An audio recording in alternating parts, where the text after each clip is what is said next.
Hey there, mythology guys and gals.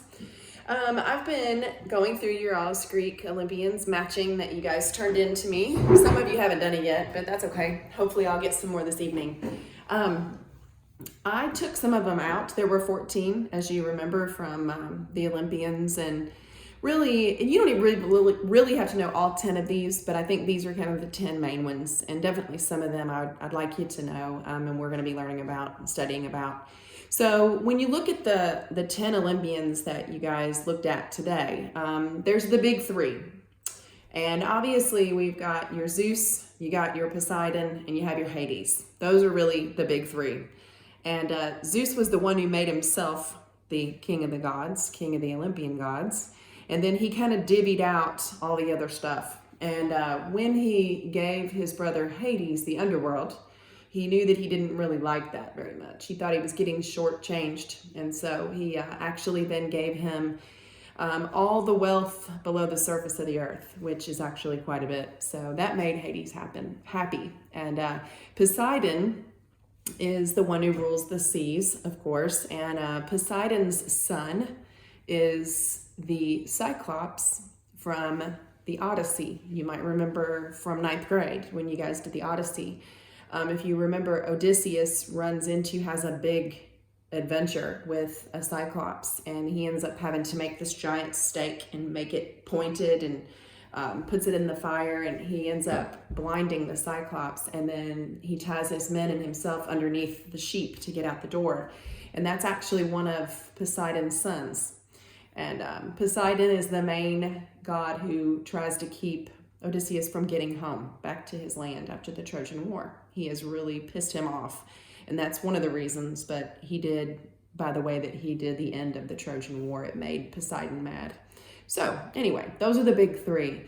And I'd say after that, one of the cool things is that you've noticed, I hope, that in the Greek mythology tradition, women, the goddesses are of more importance than they are in the Norse. Norse, there were very few, and they weren't really all that important.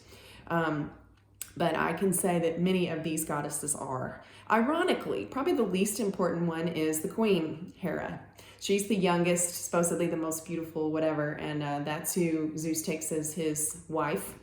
But he also has many other women. And remember, we're not talking about people, we're talking about fictional characters. And so you really have to bend that imagination quite a bit. Because there's a lot of, if you don't bend your imagination a lot, then there's a lot of incest and craziness going on. But just remember, it's all in the name of fun. We do have twins, and I think that's kind of cool because that also goes along with the Norse mythology. We do have twin god and goddess, and they are opposite sex like they are in Norse as well. We have Apollo, and then we have Apollo's twin sister, Artemis. And Apollo's very important. He plays a huge role in the Iliad, as you'll see. And he's just very important. He's the sun god, the one who brings music and medicine to man. And he's an important one. And then you have his sister. The most important goddess, I would say, is definitely Athena. And Athena is also present in the Odyssey. She's actually Odysseus's main goddess, and he prays to her, and she helps him many times in the Odyssey to get home. And I would probably even show you that little clip if we were at school right now from that goofy movie, The Odyssey, from way back when. And the Athena parts are really cool though. So I always like to show those, and I like Athena. She's my favorite. So let's see, Ares. Now, of course, Athena is the goddess of war, and she's got a very interesting beginning, and we'll talk about that later. I don't want to give it away too much, but she is supposedly Zeus's favorite child. And she's your really smart, tactical, really intelligent goddess of war, but she brings the good parts of war, and she's the goddess of strategy. And her counterpart would be Ares, okay? Ares, the god of war. And I know you've seen that in your video games and stuff like that. And it comes from Greek mythology, real deal. And Ares is the one who brings all the negative, all the hatred, all the lust for blood, and the bad aspects, or at least the negative aspects of war. And there's a funny commercial out there that I've seen since Christmas. I think it's yogurt. I think it's a Greek yogurt, and it's got Aries in it. And I was going to show it to you guys whenever we were in class. So next time you see it, think of me, because that is the god of war. And let me see. Aphrodite. Aphrodite's important. I know most of you have probably heard of her, maybe even more than Athena. Aphrodite's your goddess of love. She's your goddess of beauty, your goddess of lust, right? Everybody, you know, her son is Cupid. So, but what's interesting about Aphrodite is that she is married to Hephaestus, and Hephaestus is the ugly god, or say the crippled god. In some of the stories, he's actually crippled, born that way. But Hephaestus, which I think is also very interesting, is the god who is the one who makes all the cool weapons. He is the metal worker. So he's kind of like the dwarves. And remember, the dwarves were nasty, ugly little creatures. And not that Hephaestus is nasty or perverted, but he's definitely not a pretty boy. And the interesting and kind of cool thing is that he's married to Aphrodite. So even though he might be the ugly god, he is married to the goddess of love and the goddess of beauty. So it was kind of cool.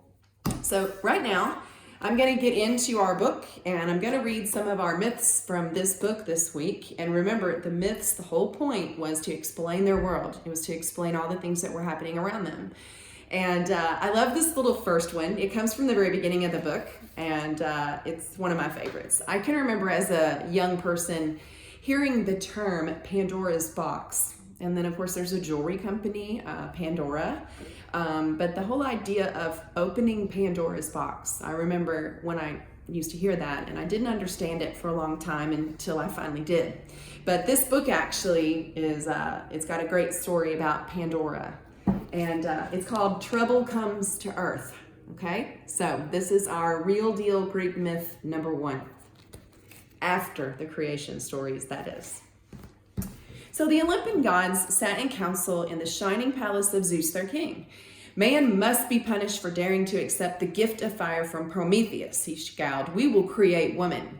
So I love that. It's like woman has been created as punishment for man. Thus it was that though man had been molded of earth's muddy clay, woman was made by the gods themselves of the exquisite materials in Olympus. Each god gave her a special gift: intelligence, charm, beauty, grace, good humor, gaiety, kindness, and many others.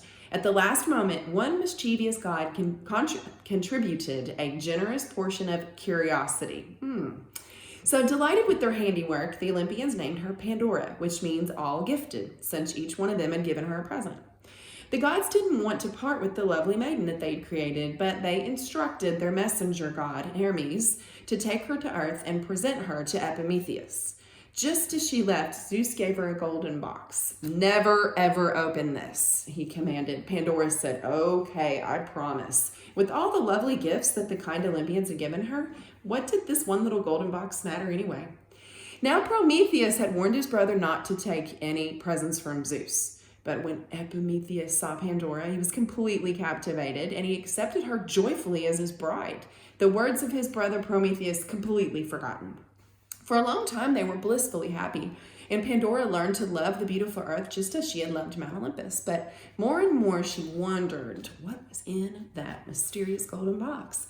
Why had she been forbidden to open it? Could it contain more fascinating gifts from the gods? Surely it wouldn't hurt to satisfy her curiosity by taking one quick peep. One day, when Epimetheus was away and she was a bit lonely, she cautiously opened the box just a crack, intending to close it at once. Oh boy. But the lid fairly bounced out of her hands as, with a flurry and a rush of wings, thousands of tiny shrieking imps swarmed into the air. They filled the room like a choking black cloud and still kept coming. Hundreds of them pounced on Pandora, jabbing her with their sharp little stingers until her lovely face looked like a prickly pear. Now I have to show you this picture because I remember this as a kid. I remember thinking it was quite creepy, actually. Hearing her screams, Epimetheus rushed into the room, and the horde swept out through the open door, scattering in all directions until it seemed as if the whole earth would be covered with them. What have you done? Cried Epimetheus in horror. Because of you, never-ending misery will be loosed upon the world. Those imps are greed, pain, jealousy, disease, hate, bitterness, cruelty, and spite. Mankind will be plagued by them forever. Thanks a whole lot. The terrified Pandora attempted to slam down the lid, but at the very bottom, she saw a shining green gem whose soft radiance began to fill the room. It was hope, the one good thing that the gods had put in the box. It stayed with Pandora to comfort her and to soothe her poor swollen face. It has remained with mankind ever since. No matter how sadly we are afflicted with trouble, with all kinds of pandemics, hope is always there to whisper her gentle message that all is not lost and that peace will come again to our hearts. That's a very appropriate story for us to read today. I know that we're all in the middle of this and our worlds have changed so much in such a short amount of time. But do remember that even thousands and thousands of years ago, the Greeks knew that in the midst of all the bad, there's always at least something good. There is always hope.